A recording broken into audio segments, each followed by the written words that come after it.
আমরা সাধারণত কাঠের গুঁড়োর উপরে পেপার বিছিয়ে বাচ্চা ছাড়ি। যদি ১০০টা ফার্ম থাকে তার মধ্যে ৯০টা বা ৮০টা ফার্ম কিন্তু এইভাবেই বাচ্চা ব্রুডিং করে। কিন্তু বন্ধুরা, যারা কাঠের গুঁড়োর ওপর বাচ্চা পেপার দিয়ে ব্রুডিং করছেন এই বর্ষার সময়, তারা কিন্তু একটা বিষয় মনে রাখবেন, এই সময় কিন্তু বোর্ডার নিউমোনিয়ার খুব প্রচণ্ড চাপ আছে। কারণ ভিজে স্যাঁতস্যাঁতে আবহাওয়া, এই ওয়েদারে কিন্তু বোর্ডার নিউমোনিয়া হওয়ার একটা আদর্শ সময় বা আদর্শ পরিবেশ থাকে। তো বন্ধুরা, এই বোর্ডার নিউমোনিয়ার থেকে রক্ষা পাওয়ার জন্য আমরা কি কাজ করতে পারি? কারণ এই বোর্ডার নিউমোনিয়া রোগটা কিন্তু খুব সাংঘাতিক রোগ। ছোটোবেলায় ফার্মে হয়, বাচ্চা ক্যাট করে দেয়, প্রচুর বাচ্চার মৃত্যু হয়। ভালো সুস্থ বাচ্চা দিন দিন ছোট হয়ে যায়, আর মৃত্যুর হার এতটাই বেশি হয় আর চাষ করতে মন লাগে না ফার্মে। তো বন্ধুরা, এই বোর্ডার নিউমোনিয়া যাতে সমস্যা না হয় তার জন্য আমরা কী করতে পারি? যারা কাঠের গুঁড়োর ওপর ব্রুডিং করেন না তাদের বিষয়টা অন্য, কিন্তু অধিকাংশ ফার্মারে কিন্তু কাঠের গুঁড়োর উপরে পেপার বিছিয়ে বাচ্চা ব্রুডিং করে। প্রথমত বড় বন্ধুরা, কাঠের গুঁড়ো ফার্মে আসলেই সেটাকে ভালো করে নেড়ে দিয়ে তুতে স্প্রে করবেন। তুতেটা কিন্তু অবশ্যই গরম জলে গোলাবেন, আর তুতের পরিমাণ ১ লিটার জলে ২০ থেকে ২৫ গ্রাম তুতে দিয়ে স্প্রে করে দেবেন। সাথে কাঠের গুঁড়ো শুকিয়ে নেবেন, তারপরে ২-৩ বার স্প্রে করলেন, শুকিয়ে গেল। লিটারে ব্রুডিংয়ের ওপরে আপনারা ব্রুডিং ঘরে ছিটিয়ে নিলেন, দিয়ে একটা কাঠ বা কিছু দিয়ে সমান করে বিছিয়ে নেবেন। তারপরে মিনিমাম ২ থেকে ৩ পল্ল পেপার পাতবেন, যাতে বাচ্চা কোনো রকমভাবেই যতক্ষণ খাবার না পাচ্ছে ততক্ষণ যেন কাঠের গুঁড়ো বার করে খেতে না পারে। সেক্ষেত্রে কিন্তু কাঠের গুঁড়ো আসতে পারে। বাচ্চা প্রথমে ছাড়া হলে ঘন্টা ২ খেয়াল রাখতে হবে বাচ্চা কোনো রকমের পেপার যাতে তুলে ফেলতে না পারে। অনেক সময় কিন্তু বাচ্চা পেপার তুলে ফেলে, বাচ্চা ড্রাই থাকলে তুলে ফেলে, সেটা দেখে শুনে বুঝে সিদ্ধান্ত নিতে হবে। আর বন্ধুরা, পেপার বিছানোর আগে হালকা করে তুতে স্প্রে করতে হবে, যাতে কাঠের গুঁড়োটা সমানভাবে বসে যায়। আর বন্ধুরা, যখন পেপার তুলবেন তখন কিছু নিয়ম নীতি আছে। যেমন, প্রথমেই বাচ্চাকে ভরপেট খাইয়ে নিতে হবে। খাবার খাওয়ানোর পরে তারপরে পেপার আপনারা তুলবেন। দেখছেন বন্ধুরা, এই মুরগির বাচ্চাটা কিন্তু বোর্ডার নিউমোনিয়া রোগে আক্রান্ত। আপনাদের ফার্মেও কিন্তু বাচ্চা কিন্তু এইভাবেই বোর্ডার নিউমোনিয়া আক্রান্ত, আপনারা অনেকেই জানেন। তো যেটা বলছিলাম বন্ধুরা, বাচ্চাকে ভরপেট খাইয়ে নেবেন, জল খাইয়ে নেবেন। আর যখন পেপার তোলার আগে সেই জলে আপনারা দেবেন 1 ক্যান বা ফ্লুকোরাজন, আমি ছবি দিয়ে দেবো। সেই ওষুধটা ৩ দিন ব্যবহার করলে পেপার তোলার পরে, তাহলে ফার্মে কিন্তু বোর্ডার নিউমোনিয়া আসার সম্ভাবনা থাকে না বললেই চলে। ট্যাবলেটটির ডোজ ৪০ থেকে ৫০ কেজি বডি ওয়েটে একটি ট্যাবলেট নেবেন।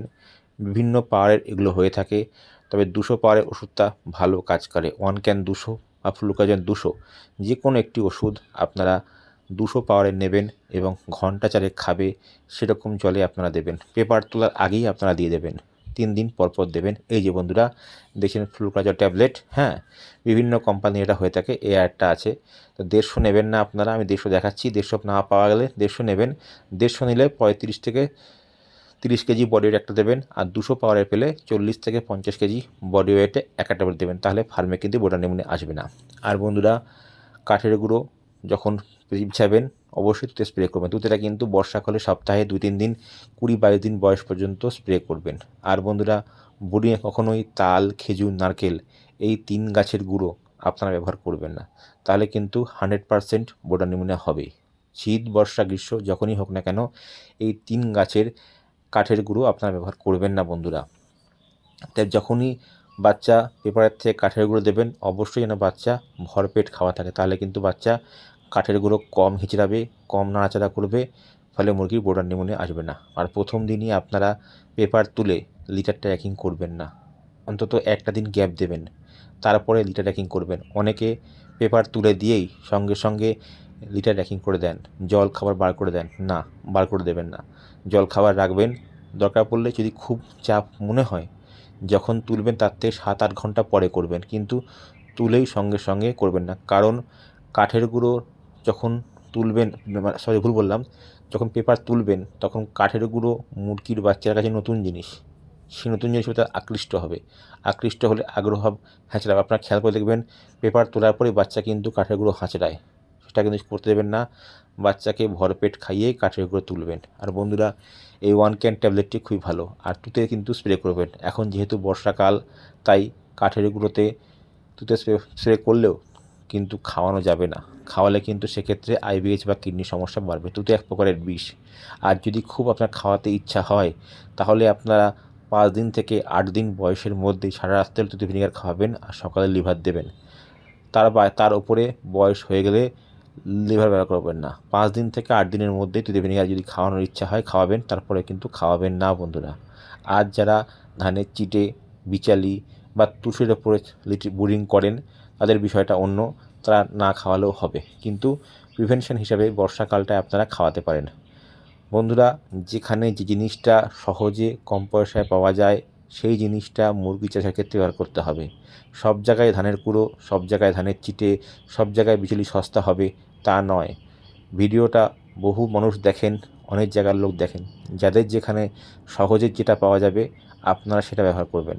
আমি সাধারণত 15 দিন বয়স পর্যন্ত ধানের চিটে বা ধানের কুড়ো বা বিচালি কুচিয়ে তার উপরে মুরগি রাখার চেষ্টা করি। তার পরবর্তী সময় আস্তে আস্তে কাঠের গুঁড়ো মিশিয়ে ব্যবহার করে থাকি। কিন্তু অনেকে বলেন যে কাঠের গুঁড়োতেই ব্রিডিং ভালো হয়।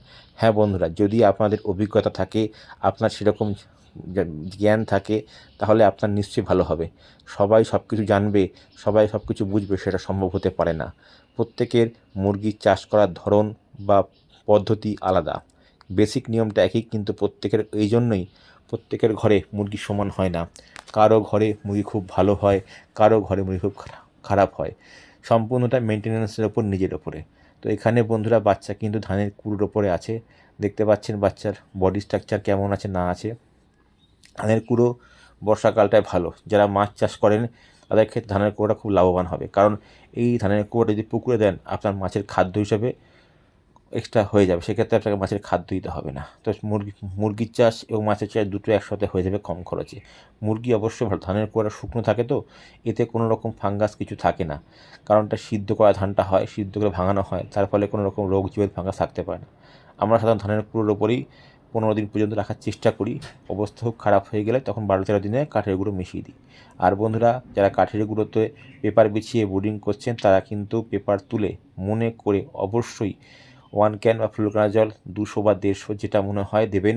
জল শোধন ছাড়া প্লেন জলে ঘন্টা 4 জলে খাওয়াতে হবে। তাহলে কিন্তু ব্রুডার নিউমোনিয়ার সমস্যাটা অনেকটাই কমে যাবে, আসবে না। আর বন্ধুরা, মুরগি যখন ওষুধ ব্যবহার করবেন মুরগি কিন্তু ওজন করবেন। ওজন বা ডোজ ঠিকঠাক না হলে কিন্তু ওষুধের কাজ হবে না। আপনি তখন বলবেন যে আমি ওষুধ খাওয়ালাম, ওষুধে কোনো কাজ হলো না। তো সেই জন্য বন্ধুরা, মুরগি প্রতিদিন ওজন করবেন। ওজন করে ওজনের থেকে বেশি পরিমাণ ওষুধ দেবেন, যেন কোনো মতেই ডোজ না কম না হয়। আর বন্ধুরা, যখন ওই মুরগি ওজন করবেন সবথেকে বড়গুলো ধরবেন, কারণ বড় মুরগি বা ছোটো মুরগি যদি আপনার যে কোনো এক ধরনের মুরগি ধরেন সেক্ষেত্রে ডোজটা এখন সঠিক হবে না। ওই জন্য বড়টা ধরলে ছোটোটা এমনি চলে আসবে, ডোজটা সঠিক হবে। বন্ধুরা, ওই জন্য যদি সম্ভব হয় 15 দিন পর্যন্ত এই বর্ষার সময় ধানের চিটে বা ধানের কুড়োর ওপরে ব্রুডিং করতে পারেন, ভালো হবে। আমাদের এখানে এগুলো কম পয়সায় পাওয়া যায়, তো সেই জন্য আমরা এটাই করে থাকি। সব জায়গায় সব কিছু পাওয়া যায় না, সেই জন্য বললাম বন্ধুরা, কাঠের গুঁড়োতে ব্রুডিং করলে পেপার তুলে 100% 1 ক্যান বা ফ্লুজাগন ব্যবহার করতে হবে, নাহলে কিন্তু ব্রুডার নিউমোনিয়া, মুরগির ঠান্ডা অবধারিত, ঠেকাতে কেউ পারবে না। আর এই সমস্যা যদি বর্ষার সময় চলে একবার আসে তাহলে কিন্তু মুরগি মরবে। এমনিতেই কিডনির সমস্যায় মুরগির মৃত্যুর হার প্রচুর আছে। তাছাড়া আইবিএইচ ভাইরাসের কারণেও কিন্তু ফার্মে মুরগি মরছে। তারপরে যদি ব্রুডার নিউমোনিয়া হয় তাহলে মুরগি সুস্থ রাখা, ভালো রাখা খুব কঠিন বিষয় হয়ে যাবে।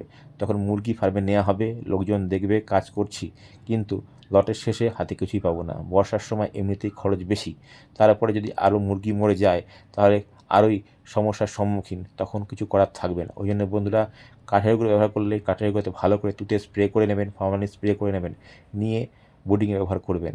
আপনাদের সাহায্য করার পরামর্শটাই আমার উদ্দেশ্য। আপনারা যদি ভিডিও দেখে উপকৃত না হন তাহলে ভিডিও কেন দেখবেন আপনারা? বন্ধুরা, ভিডিও দেখার জন্য সকল বন্ধুদের অসংখ্য ধন্যবাদ। যদি ভিডিওটা আপনাদের ভালো লাগে আপনারা শেয়ার করবেন আর লাইক একটা অবশ্যই করবেন। আর যদি কোনো প্রশ্ন আপনার থাকে অবশ্যই আপনারা কমেন্ট বক্সে প্রশ্ন করবেন, আমি 1 থেকে 1.5 ঘন্টার মধ্যে উত্তর দেওয়ার চেষ্টা করব। আশা করি ভিডিওটা আপনাদের ভালো লেগেছে। দেখার জন্য সকল ফার্মার বন্ধুদের অসংখ্য ধন্যবাদ। দেখা হবে অন্য কোনো ভিডিওতে। তবে বন্ধুরা, বর্ষাকালে ব্রুডার নিউমোনিয়া কিন্তু হবেই কম বেশি, সেই জন্য আমি বলবো যাতেই ব্রুডিং না করেন না কেন 1 ক্যানের একটা ডোজ 3 দিনে করে দিলে মুরগি ভালো থাকবে, লট ভালো হবে অফকোর্স।